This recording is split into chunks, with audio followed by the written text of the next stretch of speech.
On May the 7th, 2010, John Wathen and pilot Tom Hutchins flew out over the Gulf of Mexico. Along the way, we saw small boats dragging buoys out to the islands to protect them from the oil sheen that was certainly coming our way. At 9 miles out, we began to smell the oil. At 11 miles out, we saw a visible sheen on top of the water. Heavy streaking was evident at about mile 15. Mile 26, we began to see solid oil on top of the water with a heavy sheen and numerous streaks at mile 34. Mile 87, ground zero. My first view of the site was one of tremendous impact. I'll never forget the scene. These are not small boats. While standing at a dock looking at them, they look like large ships. They're dwarfed in comparison to what I see on the horizon. Nothing but a red mass of floating goo that could have been prevented and should have been prevented.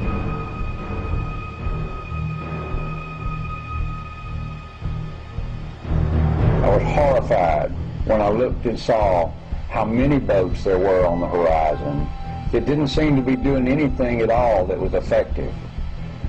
Going around in circles, small boats with booms on the back of them, sent out to gather up oil in what looked like teacups compared to the horizon.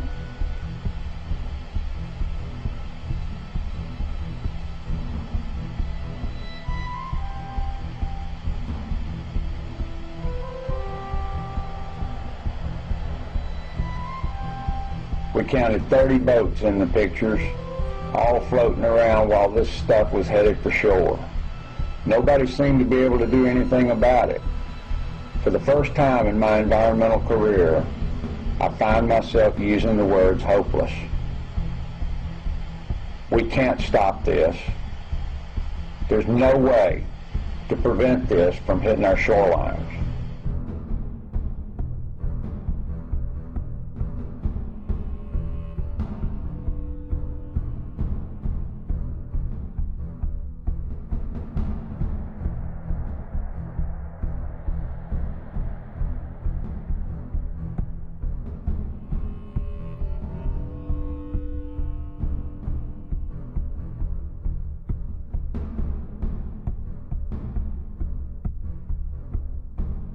We are sparing no resource. We're also using every resource available. We've utilized every technology available.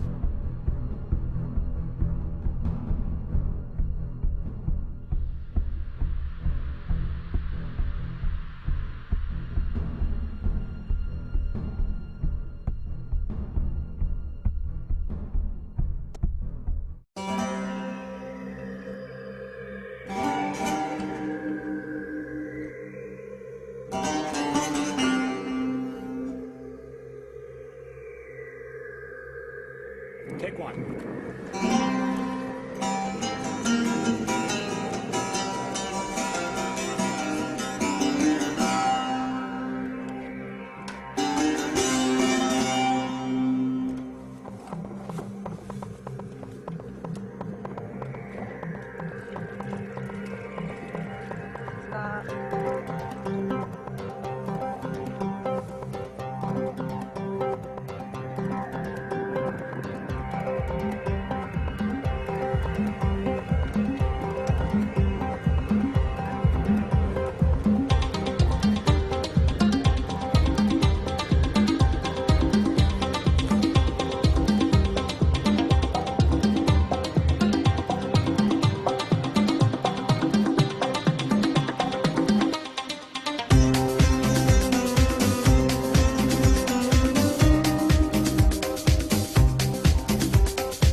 got a couple other things we want to look at too, along the same lines. This is just some burn oil that he's got. It's just burn oil and viscosity out of it. So crude oil would have more viscosity. It would stick to something like this even more than burn oil would. There's two types of hay in the southeast United States. And one of them's coastal Bermuda, this main common one, this is it, Bermuda grass. The other is the Bahia grass.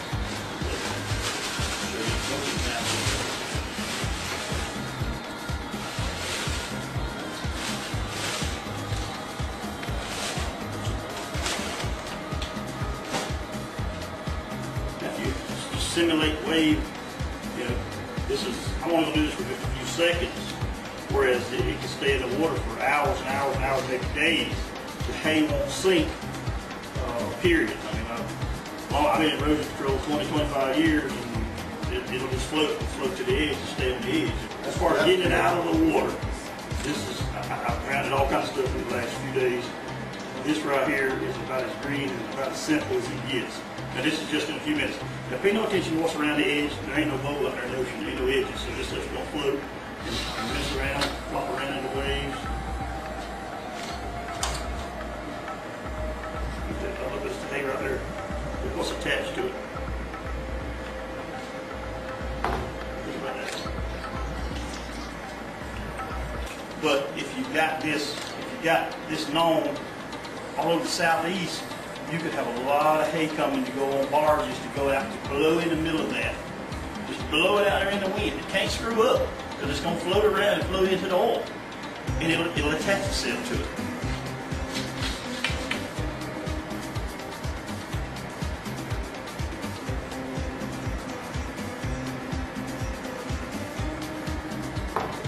That's a lot different than what I've already been. If it makes it to the beach, worst case scenario, it's going to end there at high tide. It's going to be set. And it'll stabilize right there and be in the hay. So you take this beach seaweed equipment that's pretty readily available. It'll run along there and just roll it, pick it up, and go right in. The oil's coming up. If it washes up there without being attached to something, you got it in the sand, you can't get it. In other words, you got a mess.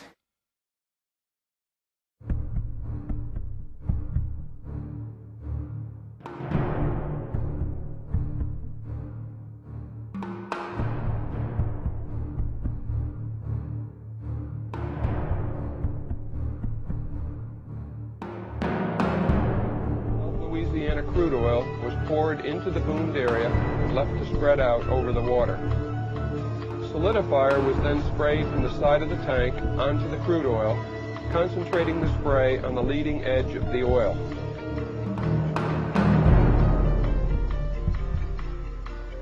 And after 1 hour, the crude oil has solidified, and here we show the matted material being raised out of the water.